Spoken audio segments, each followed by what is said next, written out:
might say that the original state and local survival planning concept by the Federal Civil Defense Administration envisioned 4 phases.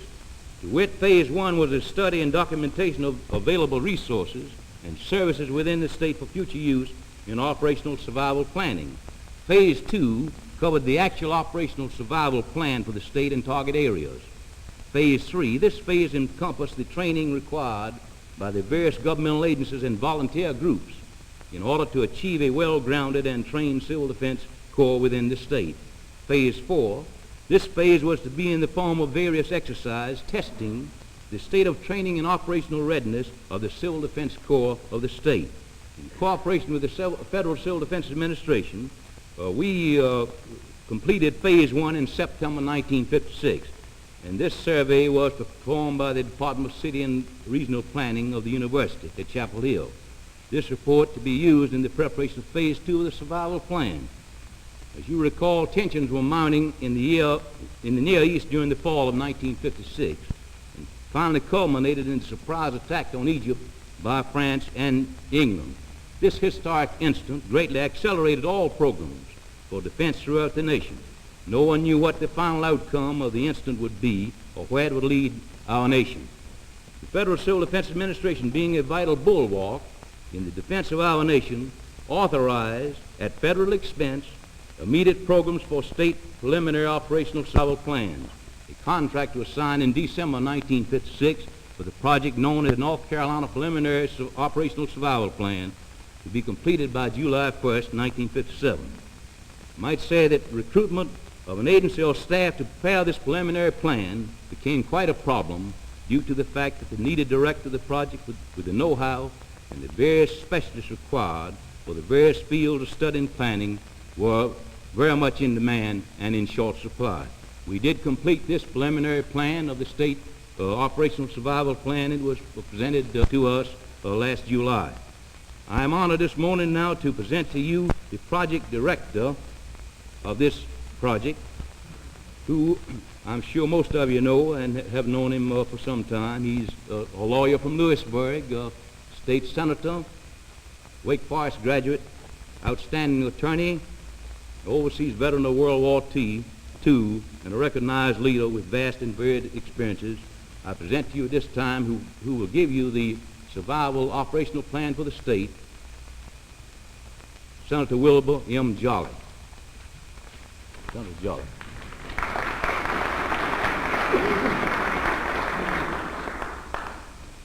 Luther Hodges, General Griffin, distinguished guests, ladies and gentlemen.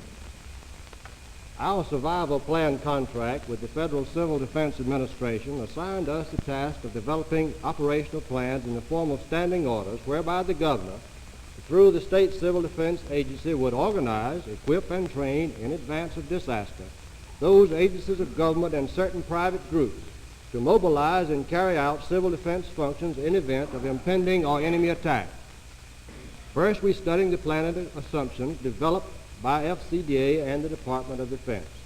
Once these were clearly understood in the light of local conditions, such as our vulnerability to missiles launched from submarines, we proceeded with our concept of how the task should be accomplished.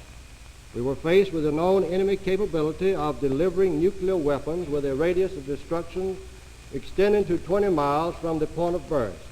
We have 7 target areas subject to likely enemy attack in North Carolina.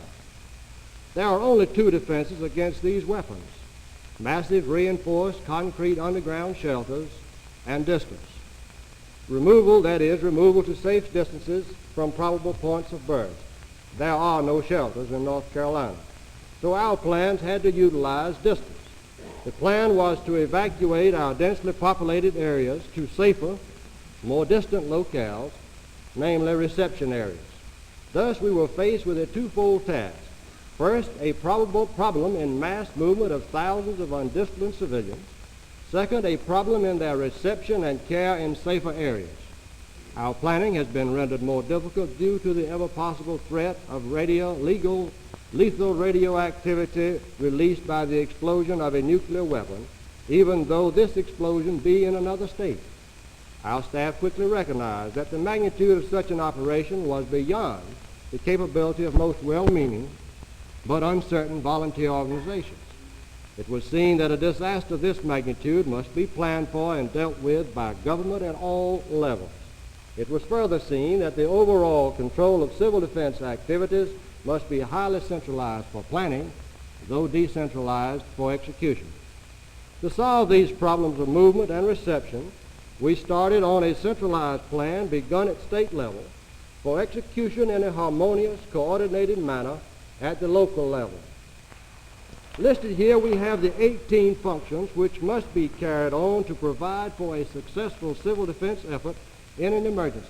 These services are attack warning, communications, engineering, emergency information, fire protection, health, medical, welfare, police, religious affairs, radiological defense, rescue, transportation, supply, training, warden, manpower, and facilities protection. Each service by its name denotes and indicates its primary mission.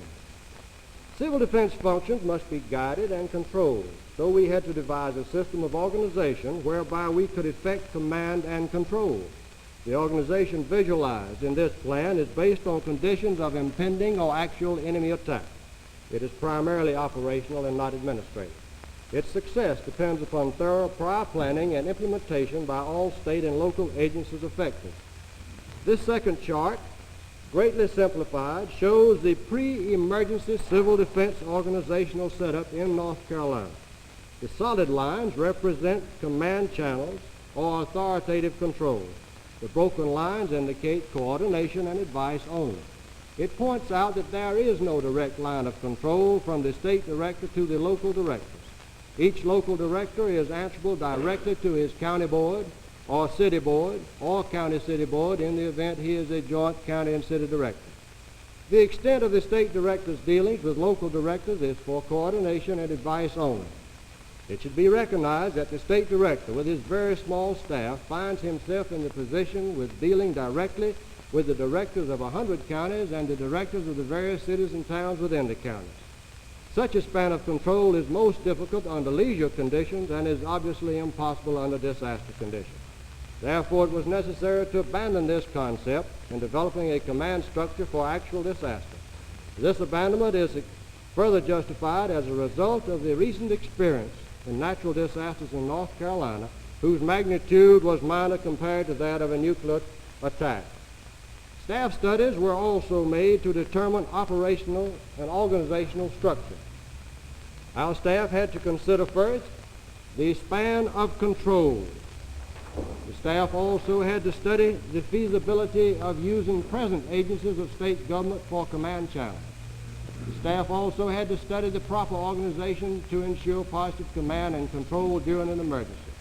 And they had to fix responsibility, that is, responsibility for certain functions resting solely upon specific individuals. And last but not least, the organization in depth at all echelons. Investigation of operational control from state government to local civil defense organizations also pointed out that the span of control was too great unless the county director controlled all civil defense organizations within the county.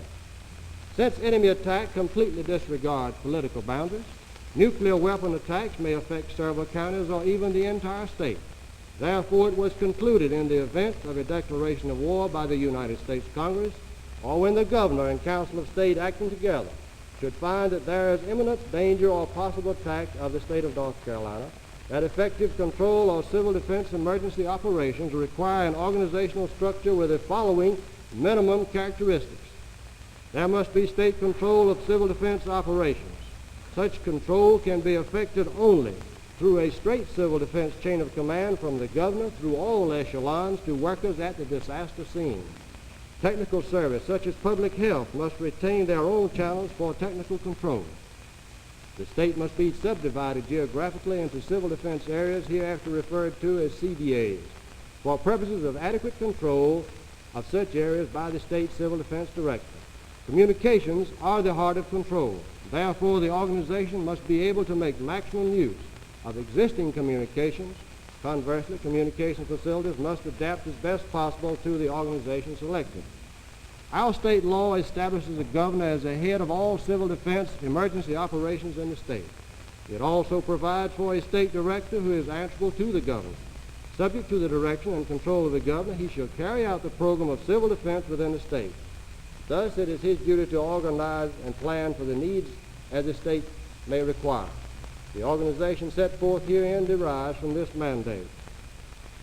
Authority comes from the governor to the state director to the various area directors, from the area directors to the various counties within the area, and then from the county director to the city director and the other directors of municipalities.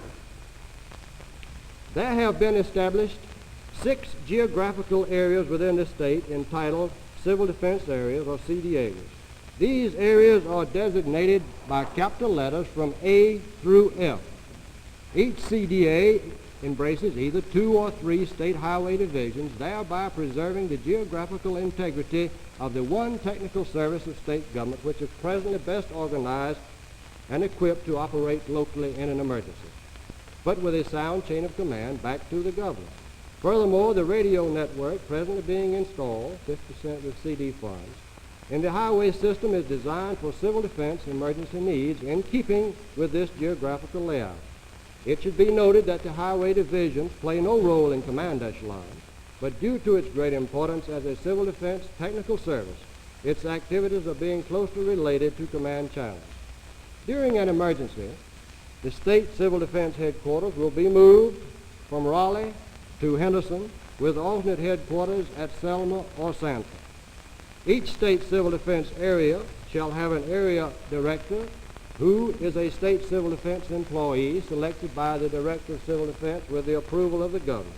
Each CDA shall have a headquarters with 2 alternate locations. For example, in Area D, the normal location will be Salisbury with alternate locations at Aberdeen or Lakeshore. During pre-emergency periods, the area director coordinates all civil defense activities within his area by advising and assisting local directors in developing local civil defense plans and ensuring essential conformity with the overall state plan. During the emergency period, the area director becomes a deputy state director and assumes full direction and control as commander of the area. At this time, county civil defense directors come under the direct control of their respective area directors. During pre-emergency periods, county civil defense organizations function independently within the limits of necessary coordination as set forth a moment ago. During emergency periods, the county director comes under the control of the state area director. The county director then assumes direct control of all civil defense organizations and activities within the county. At such time as the county or civil director cannot control or direct his civil defense forces due to their dispersal by evacuation or due to other disruption, control of the political subdivision is relinquished to the next higher civil defense echelon which can control it. Dispersed civil defense forces and other evacuees will be under the control of and responsible to the civil defense organization of the political subdivision into which they move. During emergency periods, the city director comes under the control of his county director. Now the operation of the plan. Presuming prior planning and preparation by agencies of government, this plan would utilize every resource of the state, placing it at the disposal of the governor for employment where most needed. Notice that movement, that is evacuation, is local for planning and execution with state guidance as to routes and reception areas. Our chief planner, Colonel Watley, will bring this out more fully later. Also notice that reception is initially a state matter. It is centralized for planning and decentralized for execution. Only at state level can we best analyze our population, the evacuation route, designate reception areas, and make preparations for assistance to these areas without overlapping and chaos. On the other hand, the care of evacuees is a matter to be handled locally by the residents of the reception area. You will also notice that the civil defense organization will have to assist in the reception and care of these evacuees once they get there. By the termination date of this contract, we will have completed only our movement or evacuation plans for the 7 target areas and the state operational survival plan. Preliminary plans are already finished for the target areas of Buncombe, Forsyth, Guilford, Mecklenburg, Durham, Wake, in New Hanover County. These plans are essentially for the movement of people and trained civil defense personnel to safer areas.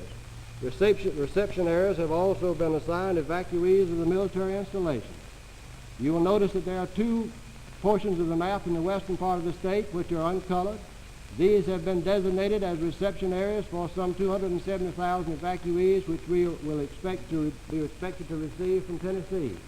You will notice that the red in the area around Asheville or Buncombe County, outside the area, indicates the reception area outside the ring, which the people in that particular 20-mile circle will be expected to evacuate to.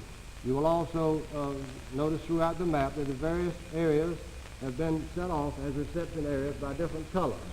In the northern part of the state, you have the Virginia evacuees. We are expected to receive some 100,000 evacuees from the Newport News and Norfolk area. You will also notice that the remainder of the state is divided into reception areas, even though they have not been designated yet as target areas. For instance, Fort Bragg, we thought eventually that it might become a target area. Goldsboro, Camp Lejeune, Cherry Point, Edenton, and Elizabeth City. Because our capital is within a target area, we are faced with, for the first time since the Civil War, with the problem of relocating our state government in another county. This task, to be completed within the next 5 months, will require separate study and cooperative planning by every major state agency. At this same time, the reception and care portion of our plan will consist only of a prototype county reception and care plan. In other words, we now know how, where, and when we will evacuate our people, but we must yet plan for their food requirements, lodging, clothing, medical needs, and for the reuniting of dispersed families. Areas of civil defense planning which will not be adequately covered under our present survival planning program include a civil defense survival plan for each of the 100 counties in the state, integrated with the state plan, and not just for the target area counties alone. In addition, planning must be completed for those counties which are to receive and care for evacuees from Tennessee and Virginia.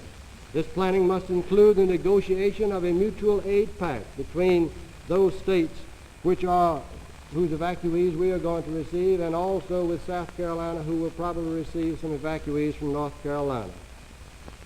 We also must have planning for shelter. Then we must have a detailed accounting of our statewide supplies and where they are located, which would include every item from drugs, medicine, to bulldozers. These last two planning objectives are our resources, other than our manpower. We know our manpower, our women, and our children will stand the best chance of survival if we continue to plan for civil defense. The plan, our blueprint, is developing well, but it must be completed. Then we must build the structure. We must organize according to plan. We must train to ensure that all understand. And then we must test to prove that our training is competent. I hold in my hand here a copy of the preliminary operational survival plan. We now will start work on the final draft, the operational plan. This book looks ponderous and impractical, but actually it breaks down into one of the 18 services which I listed on the first chart. It can be published that way, so that the individual who has a specific task to perform will have a small direction telling him what to do. And then when each one learns his job well, then it all will fit and mesh into a coordinated, well-planned, and the job of saving the citizens of North Carolina and the survival will be accomplished.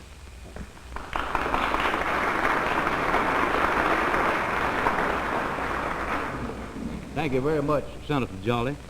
We now will present to you some of the planning that has been done with respect to command and control, and some of the work that's been done as to how we will notify our people of an impending disaster or danger. I present to you at this time the State Communications Officer for the Civil Defense Office, Major James W. Denning, who will at this time present the plan forward.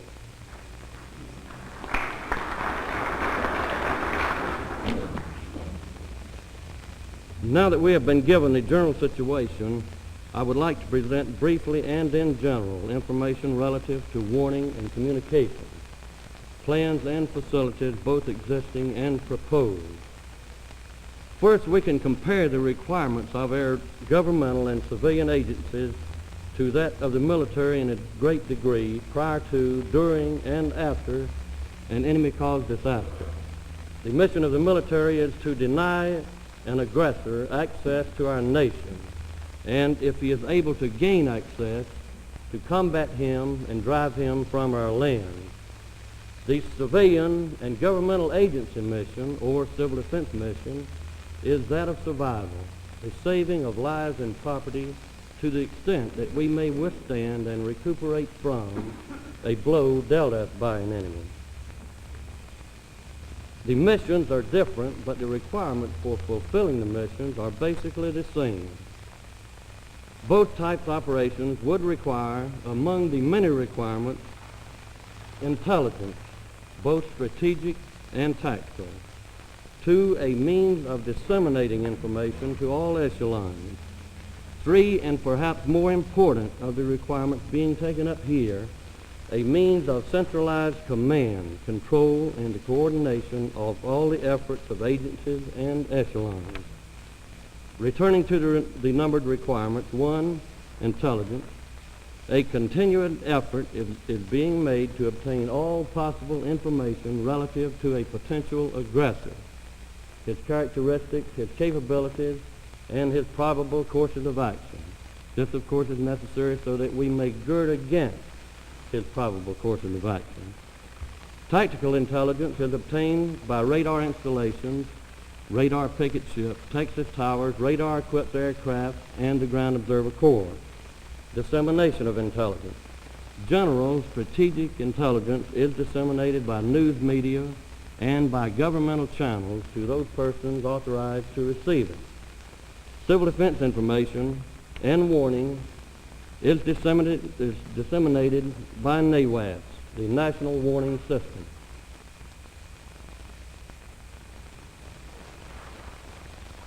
Warning and information for the state of North Carolina emanates from federal civil defense sources working in conjunction with the Continental Air Defense Command. This warning and information is received in North Carolina at our State Highway Patrol radio station near the fairgrounds. This information in turn, and information including enemy plane locations and possible estimated arrival times at reference points, is broadcast to all Highway Patrol stations and related mobile units. Well over 100 local law enforcement agencies and civil defense agencies monitor the State Highway Patrol net. By this means, an immediate and timely warning and information is gained by the local civil defense organization. 3, command, control, and coordination. Like a military commander and his staff, our governor, his staff, and heads of state departments would be at a critical disadvantage without some means of coordinating, directing, and controlling all echelons and agencies under their command. Therefore, we can readily see that communications would become the very nerve center of operations. I would like now to briefly present to you the civil defense radio communications picture within our state.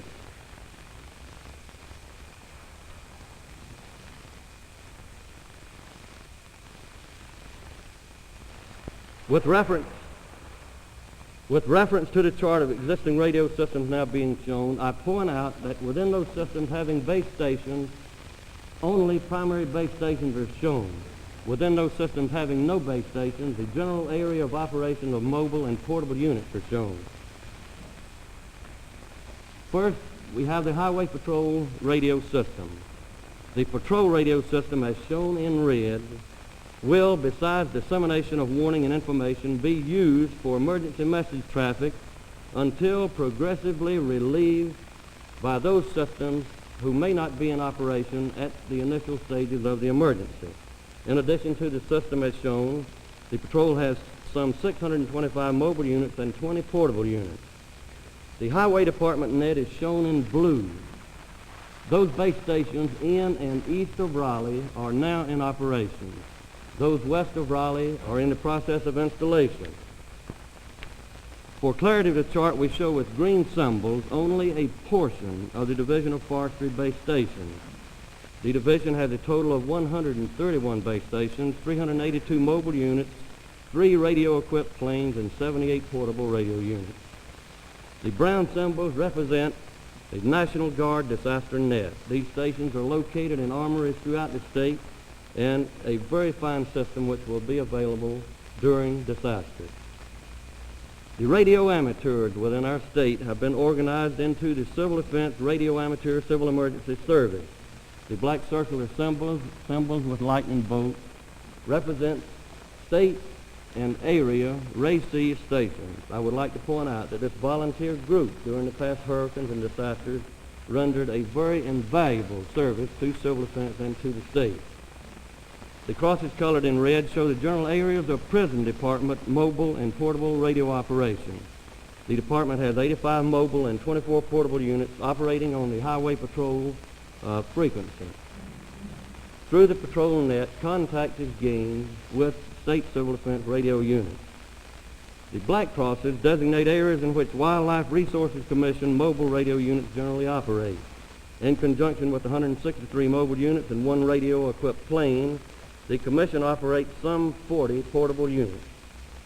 Again, for the sake of clarity of the chart, the Civil Air Patrol radio facilities are not shown. This organization was a main artery of communications during the past hurricane. I would like to say now that Federal Civil Defense, through our State Office of Civil Defense, has participated to the extent of 1/2 the purchase price and installation cost of 173 projects for communications, warning, and emergency power. These projects involving state departments and political subdivisions at present total $1,610,000. In order to facilitate command and control and to ensure continuity of governmental and civil defense functions, plans are now being implemented for mobile communication centers, which will be used at the relocation sites, as Senator Jolly previously pointed out. At first glance, it would appear that we have adequate communications facilities. Upon closer investigation, we find this to be far from the truth. We still have a long ways to go. During an emergency, when more communication facilities are needed, we will find less facilities available. There is a need for expansion and improvement of existing radio systems. There is a need for additional systems and cells. There is also a need for the closer tying together of the systems of all departments and their facilities. Thank you.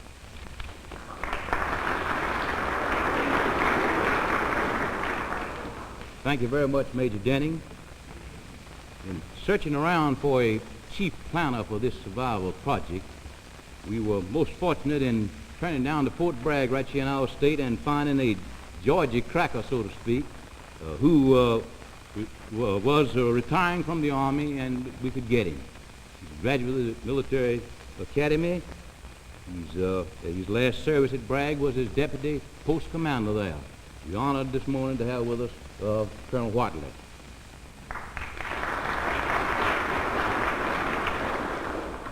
Well, a car on those heels. Governor Hodges, ladies and gentlemen, the basis for the planning of the civil defense of the nation as a whole was established by the federal administrator when he selected and pointed out 200 areas as the most likely targets of enemy nuclear attack.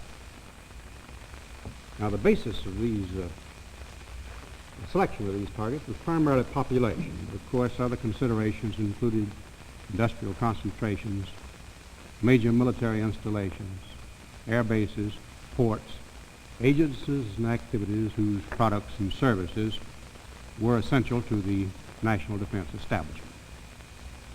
Since population was the primary criteria, it was imperative that a uniform basis for the planning be established from a population standpoint.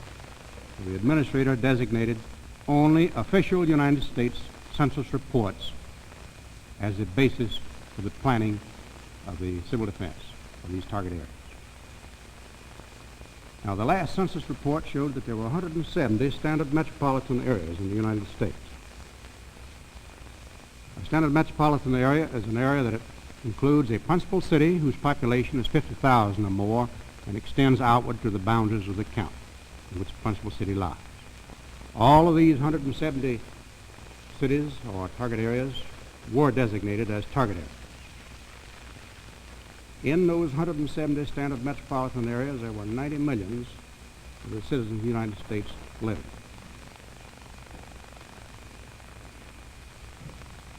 In North Carolina, we have 6 standard metropolitan areas.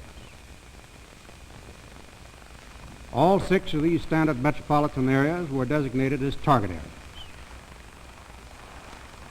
Now, the chart here presents the salient facts about those 6 standard metropolitan areas and the one area not a standard metropolitan area.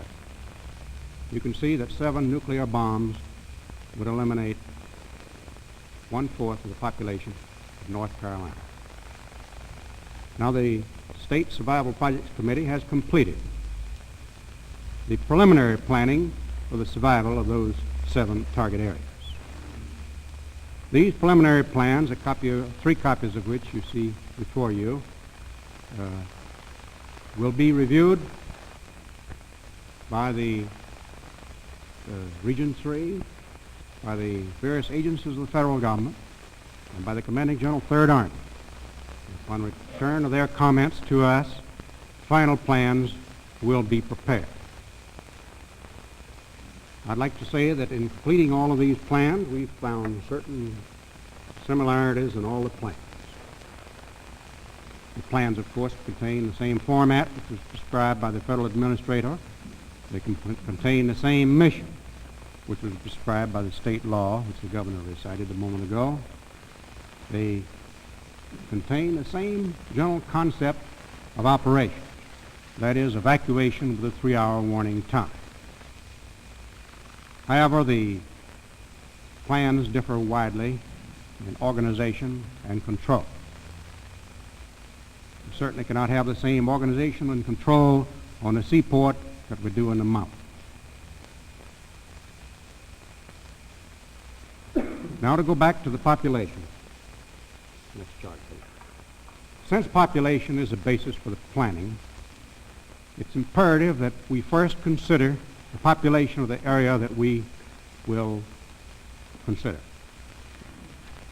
Now, I've selected the population of the critical target area in North Carolina, which we have one. A critical target area is a target area that contains 40,000 or more manufacturing people. We have one such critical target area in North Carolina. That's the Greensboro-High Point target area. Now, in Guilford County, you see before you the chart that points out the population distribution in Guilford County. About 75,000 people live in the principal city, Greensboro. About 40,000 people live in a secondary city. The remainder of about 192,000 people, as established by the census report on which this plan was based, lived in the townships outside of those cities. It's imperative that all civil defense services, including warning, communications, rescue, engineering, and so forth, include planning for the survival of the people in the outlying community, since all of Guilford County and parts of the adjacent counties lie completely within the damage area of a 20 megaton bomb, which is the basis for our planning for the survival of all of our target areas.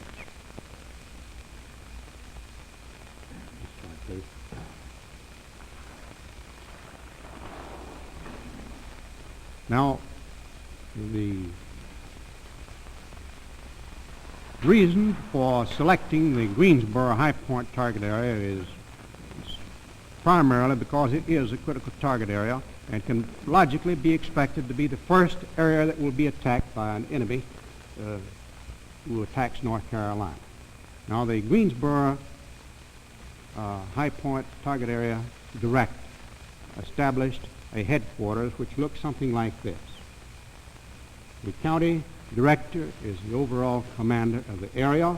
He established the 17 services, eliminating the facilities service, which he decided to control by other means, and then he divided the county into two zones for control purposes. The County Board of Commissioners had previously zoned the county into two parts, the Greensboro zone and the High Point zone.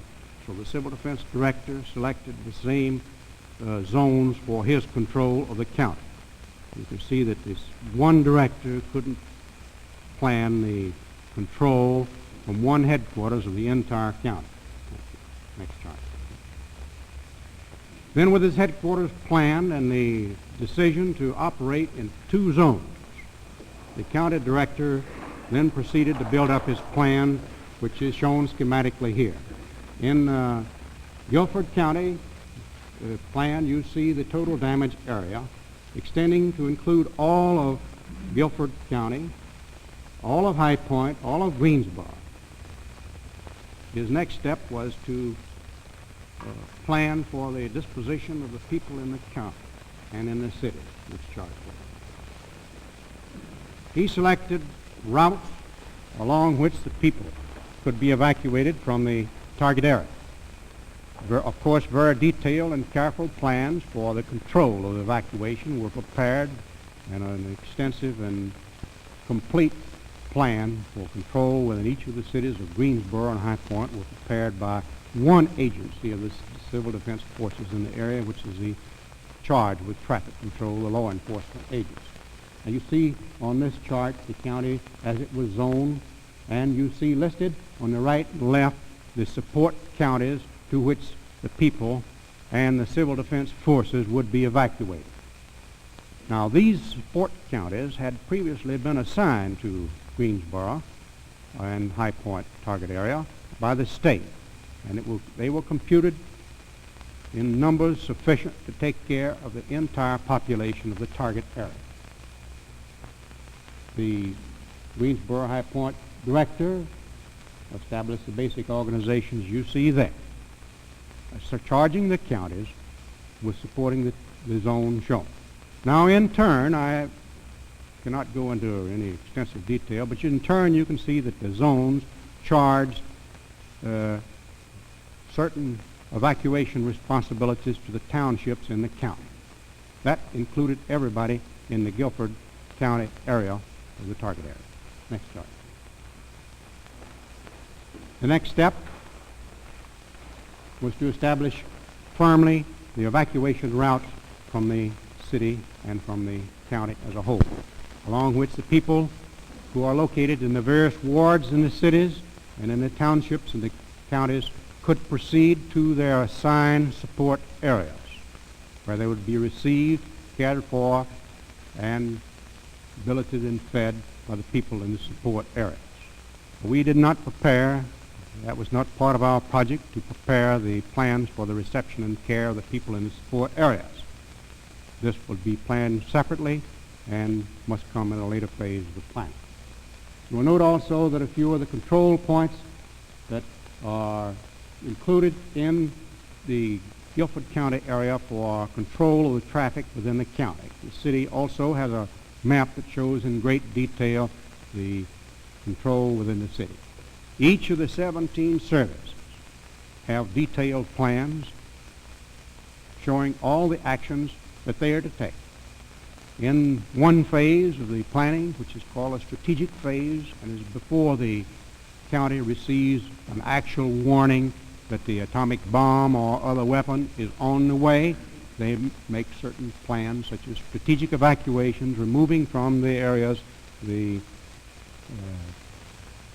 prisons, hospitals, schools, other agencies that are not essential to defense and operation of the area during the strategic phase.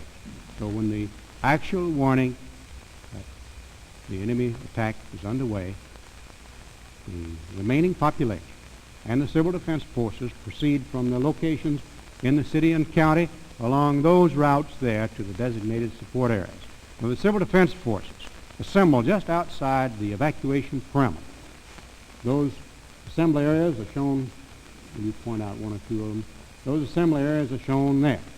The Civil Defense Forces reorganize prepare for reentry operations when conditions permit, and when those conditions permit, they work progressively inward to restore the damaged area. If the attack is thwarted or is otherwise unsuccessful, then the population and the civil defense forces are easily directed back into their homes to prepare for continuation of their lives under the wartime conditions in their homeland.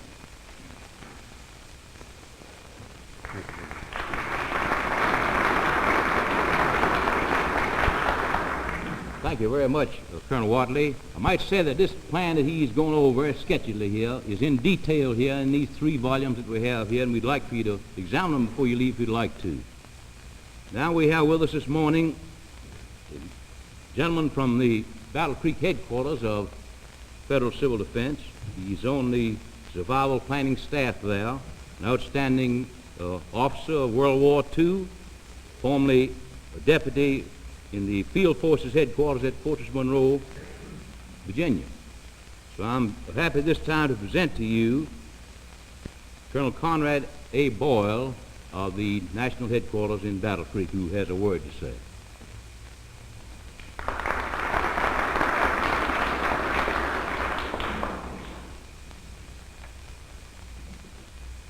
Governor Hodges, Judge Goodman, ladies and gentlemen. It's a pleasure to be with you and to bring you the best wishes of Governor Hoig, our administrator, and of his staff in Battle Creek. As you know, Public Law 920 charges FCDA with planning, training, and rendering assistance to the states in the field of non-military defense.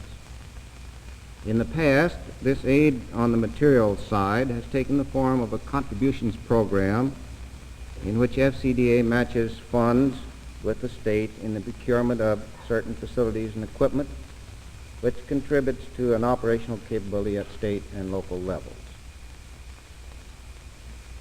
In 1955, the 84th Congress took a new approach when it directed that a program for survival planning at state and local levels, which is wholly financed by the federal government, be undertaken. We do not look on this program as grant in aid at all. Rather, it is designed to assist the state governor through the state civil defense director to hire competent planners who will lead and direct the non-military defense planning adequate to discharge his responsibilities to the citizens of the state in this most difficult problem area. FCDA, or federal interest, lies mostly in providing guidance which will ensure an efficient plan, one which will be coordinated adequately with adjacent states, and one which will properly fit into a regional and national pattern of planning. As a result of this program, we now have survival project contracts with all of the states except 3, as well as with the territories of Alaska, Hawaii, and Puerto Rico. 2 states have not seen fit so far to enter into the program. Another state has asked for guidance with the expectation of doing the job with their own resources. Out of the survival project has come a very basic doctrine which may be stated simply that non-military defense is merely existing government organized and trained to survive and continue operations required for the survival of people and of our way of life under the conditions of nuclear attack. The survival program portion represents continuity of government, while the remainder of the statement represents the development of an operational capability at all levels and jurisdictions of government. This fundamental approach means that we must use government as it now exists in accomplishing our objectives. Survival planning, then, becomes a major objective of all governmental departments, agencies, and services at all levels of government. The solution lies, for the most part, in the educational field, in developing an understanding of the problem and using correct planning techniques on the part of our public officials and their application at each local unit of government. After all, it is at the local levels that the work tasks of the non-military defense mission are accomplished. This leads to a basic operational maxim, if you will, that it is everyone's duty to humbly support and assist the doers at the next level in the organizational hierarchy of direction and control. Their success is our success. It is almost as simple as that. As you know, the management and implementation of the program is the responsibility of the regional administrator. He must coordinate and direct the program, and it is our business at the national level to work through and support him to the utmost. We, all of us collectively in government across the nation, are embarked on an educational and planning program for survival whose magnitude is unique in the annals of mankind. Let us bring our devotion, intelligence, and energies to completing the task before time overtakes us. Again, let me express my pleasure at meeting with you and to assure you of the continued support of the regional and national headquarters of the Federal Civil Defense Administration. Thank you. Thank you very much, Colonel Boyle. I want to make one short statement here and I'll be through. The survival plan staff cannot, in the time allotted, hope to finalize and publish the state plan and the individual plans for each of our target areas. We will need more time beyond July 1st, 1958 to complete the reception planning that will be required in the various reception areas, how much housing is needed, sanitary facilities available, medical supplies available, and so forth. As you can see, by next July, we will not have completed Phase 2, which I spoke about earlier. We must continue the program so as to complete the same. After the operational plan has been completed, then we must undertake the training phase and the testing phase as heretofore mentioned. These two last phases are as essential as the first two if we are to be ready and functional in an emergency. As outlined by Senator Jolly, our state has been divided into 6 civil defense areas for emergency operations. It's essential that a full-time civil defense coordinator and planner be assigned to each of said areas without delay. The necessary planning must be done and required training programs in effect prior to the emergency which may arise. These coordinators would be the governor's deputy field commanders for the utilization of all the resources within the civil defense area, and function in the area would be complete if they were isolated by some communications failure or otherwise. That's all I had to say, and now I'd like to call on Governor Hodges for a concluding statement here. Thank you, General Griffin. I'll take just a couple of minutes. First of all, let me express our appreciation to Colonel Boyle for coming down from Battle Creek, and to these others who have participated. Express our thanks to the department agency heads and for the city and county officials who are here. I think it's a magnificent turnout. I would like to say, before making the formal closing of this meeting, that when we talk about the matter of where we're going when a bomb hits, some of us are inclined to say, well, there's nothing we can do about it. That may not come. Why should I worry about it? May I give you a personal experience to show you the sense of satisfaction you get out of knowing this. My family and I lived for a year or more in Germany in 1950-51. I'd been over there at the time of the Berlin airlift and had flown up on the planes to Berlin during that period, and then went back 2 years later. At that time, we didn't know which way Russia was going to turn. There were two things that I remember very vividly. We were told exactly from each office in the tremendous Farben building where we would take all of our so-called classified documents and drop them down chutes and to be put into the furnace and destroyed. Of course, some of us said out of the corner of our mouth that do the Russians good have to read all the stuff, but that was beside the point. But we knew exactly where every document was going. Secondly, my family and I knew from the day we arrived there exactly where we were to go from where we were living, what conveyance we would have, what group we would join, and exactly where we would go out from Germany to an evacuation place. And it's a sense of real satisfaction, person otherwise, to know that you have these plans made, and then you pray to God that you never have to carry them out. You've been informed briefly of what has been done by our civil defense to ensure the continuity of our state and local governments in the event of an emergency. As shown by the briefing, the job is only partly complete. Therefore, I want to remind you of the various state departments that preparation of the final survival plan for the state will begin shortly after Christmas.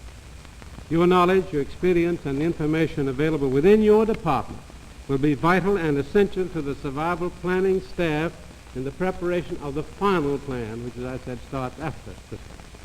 In carrying out my duties under the provisions of Chapter 166 of the General Statutes, those of you who head a department which is directly affected by such an emergency and has a counterpart with the various services listed in the State Civil Defense Plan and enumerated in Section 166-2 of the General Statutes, and this is underscored for you, are required to cooperate with and extend such assistance and aid in the preparation of this final plan as may be deemed necessary by the Civil Defense Director who works directly under the government.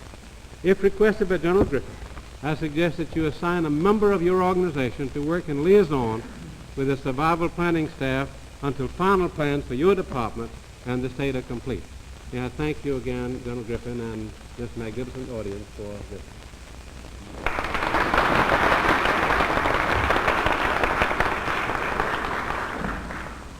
Now, some of you here might be interested in going through some of these local plans and maybe have some questions. If you do, we're here to serve you. That's what we're here for, and we'll be delighted to stay here as long as you want us to answer any questions you might have.